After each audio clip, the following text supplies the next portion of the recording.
అక్బర్బాగ్లో ఒక దేవాలయం సంబంధించినటువంటి ఒక హిందూ దేవాలయంపై అపవిత్రం చేసి వేసుకున్న బట్టలు, పిండిన బట్టలు, ఆ నీళ్లు చల్లడంతో గొడవ మొదలైంది.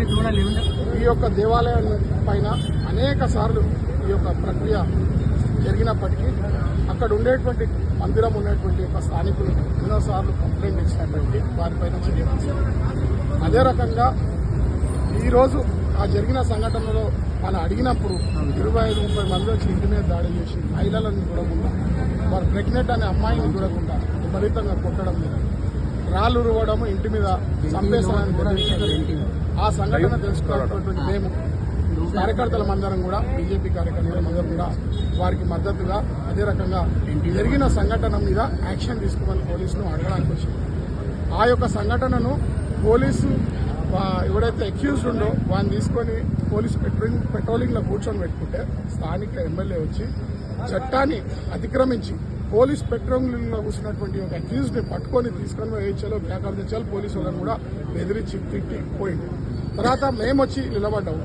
జరిగిన సంఘటన ఏం జరిగిందని అడిగినప్పుడు మా మీద లాఠీచార్జ్ చేసింది. అనేక సార్లు ఈ యొక్క మలక్పేట లోపల హిందువులు బతికేటువంటి పరిస్థితి లేదు. అమ్మాయం ఆగడాలకు అంతు లేకుండా పోయింది. ప్రతి వారం నేనే ప్రత్యక్ష సాక్ష్యం, నేను 10 కేసులు చెప్తాను. ఎన్నోసార్లు కంప్లైంట్ ఇచ్చిన ఇదే అక్బర్బాగ్ లోపల R&B ప్లేస్ను కబ్జా చేసి దాని మీద జిల్లా కట్టి దానికి GHMC యొక్క మరి నిధులు మంజూరు చేసినటువంటి సంఘటనను నేను ఇదే పోలీసు మలక్పేట వారికి దృష్టికి తీసుకెళ్తే దాన్ని కేసు బుక్ చేయాలి. నేను GHMCని నిలదీసి కలెక్టర్ గారికి కంప్లైంట్ ఇచ్చినాక ఆ నిధులు ఏవైతున్నాయో దాన్ని మళ్ళా విత్డ్రా చేసుకోవడం జరిగింది. ఈ యొక్క అక్బర్బాగ్ మలక్పేట అంతా కూడా ఎంఐఎం కబ్జా అయిపోయినటువంటి పరిస్థితి లేకుండా ఈరోజు హిందువులు బతికేటువంటి పరిస్థితి లేదు. ఈరోజు మేము మా యొక్క జరిగినటువంటి సంఘటనను రియాక్ట్ అయితే పోలీసులు మమ్మల్ని అరెస్ట్ చేయడం, లాఠీచార్జ్ చేయడం. ఈరోజు పాతనగరం అంతా కూడా ఎంఐఎం గుర్తుపెట్టుకోకుండా హిందువులు ఉండేటువంటి వలసలు.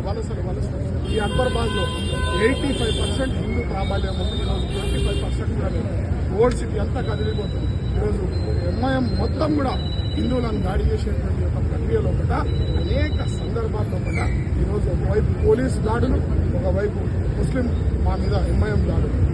కాబట్టి నేను పోలీసులతో అడుగుతున్నాను, ఉన్నతాధికారులు ఇమీడియట్గా ఫస్ట్ 2, 3, 4 కంప్లైంట్ ఇచ్చినాక వాటి మీద చర్య తీసుకోవడం కారణంగానే ఈరోజు లా అండ్ ఆర్డర్ డిస్టర్బ్ కావడానికి, ఈరోజు ఈ అర్ధరాత్రి మేము రావడానికి కారకులు ఎవరు, వారి మీద ఇమీడియట్గా కేసు పెట్టాలి.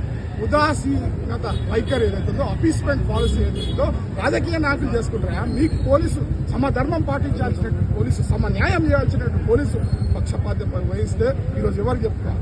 కాబట్టి ఈరోజు ఉద్యమిస్తారు. పశ్చిమ బెంగాల్లో కూడా మరి హిందువుల ఊచకోతను ఈరోజు మరి ఎదిరించి అక్కడ హిందూకు అనుకూలమైనటువంటి ప్రభుత్వం ఎట్లా తీసుకొచ్చిందో తెలంగాణ లోపల అనేక మందిరాల మీద మరి మీరు వారు దారులు చేస్తారు, అలవాటే కదా, మీరు సపడా కూర్చోవచ్చు కదా, వాడు గిల్లించుకోవాలి అనేటువంటి పరిస్థితిలో కూడా పోలీసు వ్యవహారం ఉంటే ఈరోజు సామాన్యుని ఎవడు కాపాడాలనేటువంటి ఒక ప్రశ్నార్థకమైనటువంటి విషయంలో హిందువులు ఉన్నారు. కాబట్టి ఇమీడియట్గా పోలీసు ఉన్నతాధికారులు చర్య తీసుకొని ఇలాంటి విషయాల్లో కూడా పునరావృతం కాకుండా చూడాలనేటువంటిది డిమాండ్ చేస్తున్నాయి.